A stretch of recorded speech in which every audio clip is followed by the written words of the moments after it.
Hello everyone. आज की video में अपन डिस्कस करेंगे कुछ terms, then again types of matrix. पिछले वीडियो में अपन ने बेसिक जो टाइप्स थी वो देखी थी, निलपोटेंट देखा था, एडमपोटेंट, इनवॉलेंट्री मैट्रिक्स वगैरह अपन ने डिस्कस करा था। आज की वीडियो में अपन देखेंगे कुछ terms, like first is transpose. How to find out transpose of any matrix. तो बहुत ही बेसिक ऑपरेशन है। जैसे मैंने आपको कोई भी मैट्रिक्स दी, दैट इज 1 2 3 4, ये आपकी एक 2x2 की सिंपल एक स्क्वायर मैट्रिक्स है। इसका आपको ट्रांसपोज फाइंड आउट करना है। तो ट्रांसपोज के लिए आप सिंबल लिखेंगे A T, means transpose of matrix A. और इसको आपको क्या करना है कि नंबर ऑफ रोज और नंबर ऑफ कॉलम्स को आपस में क्या कर देना है, एक्सचेंज कर देना है या फिर बदल देना है आपको। जैसे मैंने लिखा है रो क्या थी 1 2, तो जो आपकी रो है इसको आपको कॉलम बना देना है 1 2। ओके, सेकंड रो क्या थी 3 4, तो अगेन इसको भी आप क्या बना दोगे, कॉलम। तो जो आपकी रो बन रही है उनको आपको सिर्फ कन्वर्ट करना है कॉलम में। ओके, रो को कन्वर्ट किस में करना है, कॉलम में। तो ये आपका एक बेसिक ऑपरेशन होता है मैट्रिक्स का, that is transpose of any matrix. ऐसा आप 3x3 मैट्रिक्स के लिए भी कर सकते हो। जितना भी आपको ऑर्डर दिया जाएगा उस मैट्रिक्स के लिए आप ट्रांसपोज निकालेंगे। बहुत ही सिंपल है, सिर्फ रोज चेंज करनी है। जैसे मैंने लिखा है कि मैट्रिक्स लेते हैं x y z p q r, ये 3x3 के लिए, सॉरी 2x3 के लिए मैंने मैट्रिक्स, 2 रो है यहाँ पे, 3 कॉलम है। अब अगर मैं बात करूँ इसका ट्रांसपोज आप कैसे लिखेंगे, तो देखो आपको क्या करना है, सिर्फ रोज पे ध्यान देना है। अपने को फोकस किस पे करना है, रो पे। तो जो आपकी फर्स्ट रो है उसको आप क्या बनाओगे, कॉलम। देन सेकंड रो है उसको भी क्या बनाओगे, कॉलम। तो आप क्या कर रहे हो, एक्स वाई जेड आपकी फर्स्ट रो थी, तो फर्स्ट कॉलम क्या होगा, x y z. Then second row थी पी क्यू आर, तो अगेन आपकी जो सेकंड कॉलम क्या होगी, पी क्यू आर। एक चीज आप देख पा रहे हो कि इसमें ये रो कितनी बन गई है 3 और कॉलम 2। तो ये आप देख रहे हो ऑर्डर भी चेंज हो रहा है, चेंज इसीलिए तो हो रहा है क्योंकि अपन इसका ट्रांसपोज निकाल रहे हैं। तो ये चीज आप ध्यान से देखेंगे कि सिर्फ रोज को आपको कॉलम बनाना है, देन आपका जो ट्रांसपोज है आप इजीली फाइंड आउट कर लोगे। सेकेंड जो अपनी टर्म है वो है डैगर, डैगर ऑफ मैट्रिक्स।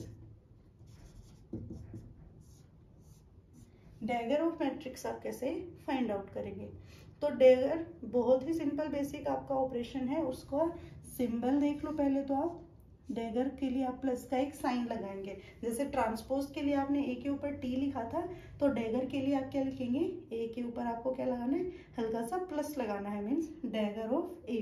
तो इसमें आपको करना कुछ नहीं है।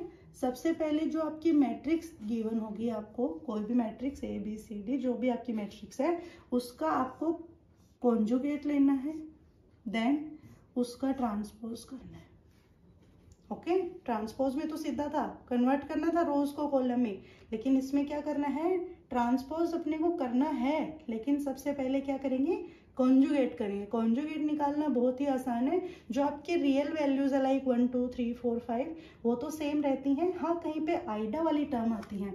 जैसे मैंने मैट्रिक्स ए लिखा 1 2 3 4, इसमें आपको देख रहे हो कि रियल वैल्यूज ही हैं, सारे रियल नंबर्स हैं 1 2 3 4, तो इसका तो कोई कॉन्जुगेट होता ही नहीं है, तो इसका कॉन्जुगेट भी यही होगा।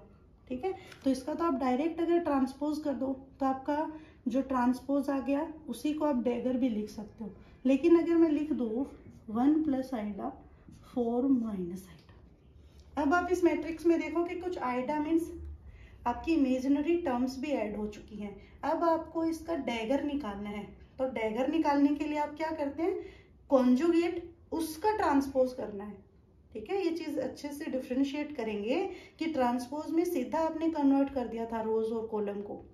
ओके, लेकिन इसमें ट्रांसपोज करने से पहले आपको कॉन्जुगेट लेना है। रियल वैल्यूज है तब तो कोई दिक्कत है ही नहीं, लेकिन जैसे इमेजिनरी आ गई तो आप क्या करोगे, सबसे पहले आप ए का यहाँ पे कॉन्जुगेट लोगे। तो कॉन्जुगेट क्या हो जाएगा, सिर्फ आइडा को माइनस आइडा करना है, बाकी की वैल्यूज सेम रखनी है। तो 1 प्लस आइडा को मैं लिखूंगी 1 माइनस आइडा। जो प्लस आइडा होता है उसको माइनस कर देना है, जो माइनस उसको प्लस कर देना है। बाकी जिसमें आइडा है ही नहीं वो सारी वैल्यूज सिमिलर। तो ये तो हो गया ए का कॉन्जुगेट। अब इस कॉन्जुगेट का भी आपको क्या करना है, ट्रांसपोज। तो वो तो बेसिक आपको पता ही है कि आप इस रो को ये कॉलम बना देंगे, then again row to column. तो इसका ट्रांसपोज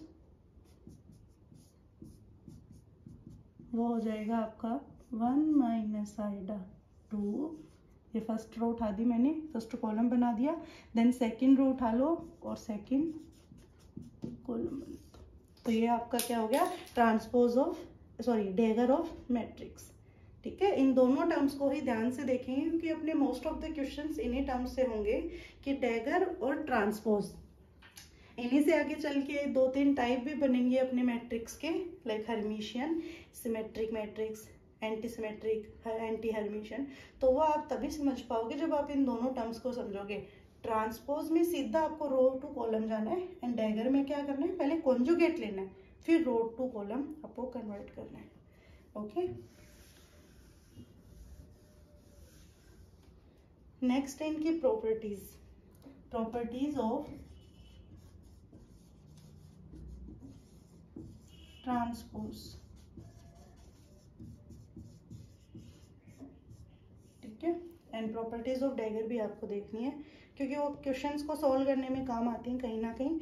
तो आप देखो, कोई आपका मैट्रिक्स ए है जिसका आपने ट्रांसपोज लिया है, अगर उसका आप अगेन ट्रांसपोज ले लो तो क्या आएगा, जो आपका ओरिजिनल मैट्रिक्स था वही। ओके, कोई भी आपका मैट्रिक्स है जिसका आपने ट्रांसपोज लिया है, अगेन उसका ट्रांसपोज कर दोगे तो सेम आपकी मैट्रिक्स आ जाएगी। जाहिर सी बात है क्योंकि आपने ट्रांसपोज करते वक्त क्या करा है, रो को कॉलम में कन्वर्ट करा है। वापस एक बार और ट्रांसपोज कर दोगे तो जो कॉलम बनी है वापस रो बन जाएंगी, सेम आपका ओरिजिनल मैट्रिक्स आपको मिल जाएगा। सेकेंड प्रॉपर्टी होती है ए इनवर्स का। अगर मैं बोलूँ ट्रांसपोज करने के लिए तो आपको जरूरी नहीं कि पहले ए इनवर्स करो उसका ट्रांसपोज, आप ए ट्रांसपोज का भी इनवर्स कर सकते हो।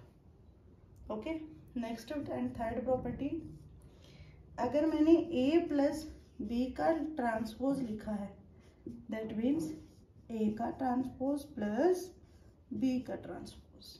And fourth and last property, a b अगर मैंने मल्टीप्लाई में लिखे हैं देन मैंने ट्रांसपोज लिखा है तो वो हो जाएगा, जो लास्ट टर्म है उसको पहले बी टी ए टी। ये 4 प्रॉपर्टीज आपको याद रखनी है।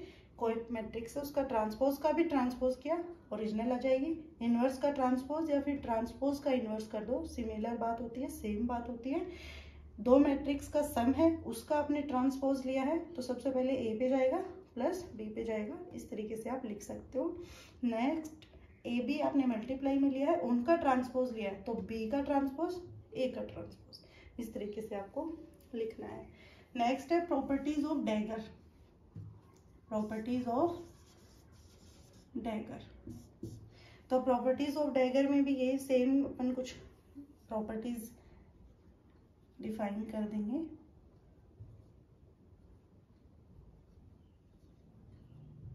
जैसे कोई मैट्रिक्स है जिसका मैंने डैगर लिया है, ओके, तो ये डैगर होता क्या है, ट्रांसपोज किसका, कॉन्जुगेट का, और इसको आप ऐसा भी लिख सकते हो, ट्रांसपोज का कॉन्जुगेट।